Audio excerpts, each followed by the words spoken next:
In today's 3-minute tutorial, we're doing a Zendoodle inspired pumpkin. Now this original tutorial was almost 20 minutes long. If you need the full tutorial or more details, go check it out. I'll leave the full length tutorial in the link below. As you can see, I'm working on this nice white stone. I sketched on my pumpkin using a pencil and then lined it with my extra fine tip paint pen. I'm also showing off I've got orange acrylic paint and a dotting tool that came in a set of dotting tools that I'm going to use to fill in everything afterwards. I'm going to go back through and thicken up all of the lines in between the sections of my pumpkin, and then now we're going to add on this fun stem. As you can see, you can put your stem curl on first and then thicken up the curl as it gets closer to the actual stem of the pumpkin.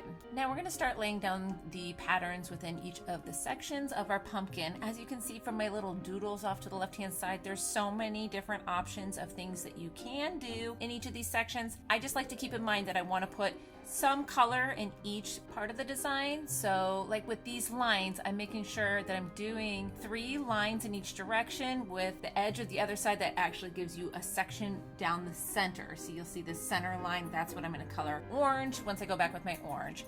So you'll see I'm going to break down this area into fourths and then split it in half. We're doing like these little arrows and we're going to color those in checker pattern style. In this section we're going to do some arches, 3 arches in this area. You'll see how we color that one in later. And then the last but not least, we're going to do almost like a ladder going up the center of this so that we can color every other spot. I do like to have white space in there as well as the orange so that you have a fun balance within your design.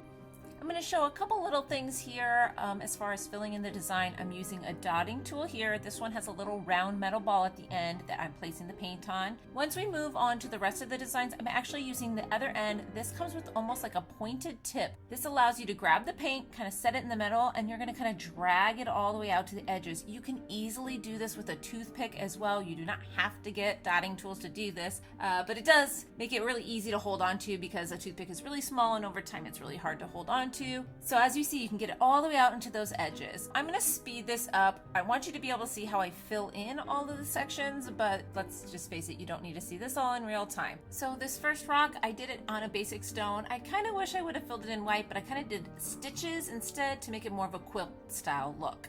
This second one, I did colors behind each section, which I think is really fun.